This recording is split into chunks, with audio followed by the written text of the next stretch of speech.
दो अलग धर्म, दो अलग किताबें। लेकिन क्या इन दोनों में एक ही चेतावनी छुपी है? क्या कुरान और बाइबल दोनों ही आने वाले विनाश और मसीहा के आने की बात करते हैं? क्या यह मुमकिन है कि सदियों से चली आ रही ये दो किताबें, जो लाखों करोड़ों लोगों के लिए मार्गदर्शक हैं, दरअसल एक ही सच्चाई की तरफ इशारा कर रही हो? क्या ये सच है कि दोनों धर्मों के लोग, जो खुद को एक दूसरे से अलग समझते हैं, असल में एक ही परवरदिगार की राह पर चल रहे हैं? आज हम जानेंगे वो चौंकाने वाली समानताएं जो इन दोनों धर्म ग्रंथों में हैं, वो भविष्यवाणियां जो कयामत, मसीहा के आने और दुनिया के अंत की ओर इशारा करती हैं। दोस्तों, जब हम दुनिया के अंत की बात करते हैं तो एक ऐसा नाम जो सबसे पहले जहन में आता है वो है दज्जाल का। इस्लाम में दज्जाल एक ऐसी शख्सियत है जिसके आने से दुनिया में तबाही और बर्बादी का दौर शुरू होगा। बाइबल में भी एक ऐसी ही शख्सियत का जिक्र मिलता है जिसे एंटीक्राइस्ट कहा गया है। दोनों ही धर्म ग्रंथों में इनके बारे में चौंकाने वाली समानताएं बताई गई हैं। बाइबल के मुताबिक एंटीक्राइस्ट एक झूठा मसीहा होगा जो खुद को ईश्वर घोषित करेगा। वो झूठे चमत्कार दिखाकर लोगों को धोखे में रखेगा और दुनिया पर राज करना चाहेगा। इसी तरह हदीस और इस्लामी साहित्य में भी दज्जाल को एक आंख वाला बताया गया है जो लोगों को झूठे चमत्कार दिखाएगा। वो बारिश बरसाएगा, मरे हुए लोगों को जिंदा करने का दावा करेगा और खुद को खुदा कहेगा। बाइबल में एंटीक्राइस्ट के बारे में ज्यादा जानकारी नहीं दी गई है, लेकिन कुरान और हदीस में दज्जाल के बारे में काफी कुछ बताया गया है। हदीस के मुताबिक दज्जाल 40 दिन तक दुनिया में रहेगा। उसका एक दिन 1 साल जितना लंबा होगा, दूसरा दिन 1 महीने जितना और तीसरा दिन 1 हफ्ते जितना। दोनों ही धर्म ग्रंथों में इस बात पर जोर दिया गया है कि दज्जाल या एंटीक्राइस्ट एक बहुत बड़ी परीक्षा होगी और लोगों को गुमराह करने की पूरी कोशिश करेगा। इसलिए जरूरी है कि हम धर्म ग्रंथों का अध्ययन करें और खुद को ऐसे झूठे मसीहाओं से बचाने के लिए तैयार रहें। दोस्तों, जैसा कि हमने देखा कि दुनिया के अंत के बारे में कुरान और बाइबल में काफी समानताएं हैं, इसी तरह दोनों धर्म ग्रंथों में ईसा अलैहिस्सलाम की वापसी का भी जिक्र मिलता है। ईसाई धर्म में माना जाता है कि जीसस क्राइस्ट फिर से इस दुनिया में वापस आएंगे। बाइबल में इस घटना को सेकंड कमिंग ऑफ जीसस कहा गया है। इसी तरह इस्लाम में भी यकीन रखा जाता है कि ईसा अलैहिस्सलाम जिंदा हैं और कयामत से पहले इस दुनिया में वापस आएंगे। बाइबल के मुताबिक जब जीसस क्राइस्ट वापस आएंगे तो वो अंतिम न्याय करेंगे। वो नेक लोगों को जन्नत और बुरे लोगों को जहन्नुम में भेजेंगे। कुरान में भी बताया गया है कि ईसा अलैहिस्सलाम कयामत से पहले वापस आएंगे और दज्जाल को खत्म करेंगे। दोनों ही धर्म ग्रंथों में ईसा अलैहिस्सलाम की वापसी को एक बहुत बड़ी घटना बताया गया है। ये दुनिया के अंत के नजदीक होने की एक अहम निशानी होगी। इसलिए जरूरी है कि हम धर्म ग्रंथों का अध्ययन करें और खुद को ईसा अलैहिस्सलाम की वापसी के लिए तैयार करें।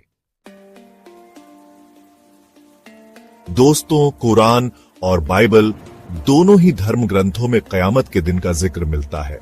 बाइबल में इस दिन को जजमेंट डे कहा गया है, जबकि कुरान में इसे यौम अल कियामा कहा जाता है। दोनों ही धर्म ग्रंथों में बताया गया है कि क़यामत के दिन सभी मरे हुए लोग जिंदा हो जाएंगे और उन्हें उनके कर्मों का हिसाब देना होगा। बाइबल के मुताबिक क़यामत के दिन एक बुक ऑफ लाइफ खोली जाएगी जिसमें सभी लोगों के नाम लिखे होंगे। जिन लोगों के नाम इस किताब में नहीं होंगे उन्हें आग में झोंक दिया जाएगा। इसी तरह कुरान में बताया गया है कि क़यामत के दिन हर इंसान को उसके कर्मों की किताब दी जाएगी। जिन लोगों की किताबें उनके दाहिने हाथ में दी जाएंगी वो जन्नत में जाएंगे और जिन लोगों की किताबें उनके बाएं हाथ में दी जाएंगी वो जहन्नुम में जाएंगे। दोनों ही धर्म ग्रंथों में क़यामत के दिन को एक बहुत ही भयानक दिन बताया गया है।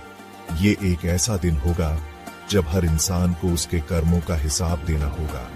इसलिए जरूरी है कि हम धर्म ग्रंथों का अध्ययन करें और खुद को क़यामत के दिन के लिए तैयार करें।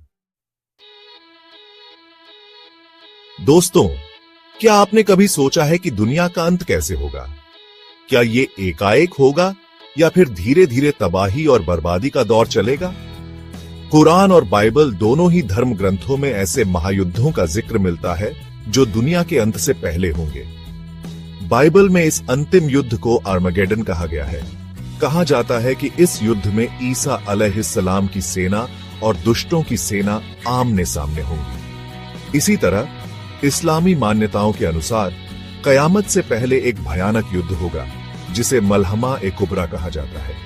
इस युद्ध में मुस्लिम सेना और दज्जाल की सेना के बीच भीषण लड़ाई होगी। कहा जाता है कि इस युद्ध में कई मुसलमान शहीद होंगे, लेकिन अंत में ईसा अलैहिस्सलाम की वापसी होगी और वो दज्जाल को मार देंगे। दोनों ही धर्म ग्रंथों में इन महायुद्धों को बहुत ही भयानक बताया गया है। ये युद्ध तबाही और बर्बादी का कारण बनेंगे और लाखों करोड़ों लोग मारे जाएंगे। ये दुनिया के अंत के नजदीक होने की एक अहम निशानी होगी। इसीलिए जरूरी है कि हम धर्म ग्रंथों का अध्ययन करें और खुद को ऐसे भयानक समय के लिए तैयार करें। दोस्तों, आज हमने कुरान और बाइबल, इन दो महान धर्म ग्रंथों में छुपी चौंकाने वाली समानताओं के बारे में जाना। हमने देखा कि कैसे दोनों ही किताबें हजारों सालों के फासले पर लिखी गई, फिर भी एक जैसी चेतावनी देती है। दोनों ही किताबें हमें दुनिया के अंत, मसीहा के आने और कयामत के दिन के बारे में बताती हैं। दोनों ही किताबें हमें नेक बनने, अच्छे कर्म करने और ईश्वर की इबादत करने की ताकीद करती हैं। दोनों ही किताबें हमें झूठे मसीहाओं और गुमराह करने वालों से बचने की चेतावनी देती हैं। तो फिर सवाल ये उठता है कि क्या ये सब इत्तेफाक है? क्या ये मुमकिन है कि दो अलग अलग जमाने में दो अलग अलग लोगों पर एक जैसी ईश्वरीय वाणी नाजिल हुई हो, या फिर इसके पीछे कोई गहरी सच्चाई छुपी है? दोस्तों, ये सोचने का वक्त है। ये समझने का वक्त है कि इस्लाम और ईसाईयत दुश्मन नहीं, शायद एक ही सच्चाई की दो झलक है। अब सवाल ये नहीं कि कौन सही है, सवाल ये है कि क्या हम तैयार हैं? क्या हम तैयार हैं उस सच्चाई को स्वीकार करने के लिए जो शायद हमारी सोच से भी परे है? दोस्तों, उम्मीद है कि आज के इस वीडियो से आपको कुछ नया सीखने को मिला होगा। अगर आपको ये वीडियो पसंद आया हो तो इसे ज्यादा से ज्यादा लोगों तक पहुंचाएं। इसे शेयर करें, लाइक करें और हमारे चैनल को सब्सक्राइब करें, ताकि हम आप तक ऐसी ही ज्ञानवर्धक और सोच बदलने वाली जानकारी पहुंचाते रहें और सच्चाई की तलाश में हमारे साथ बने रहें।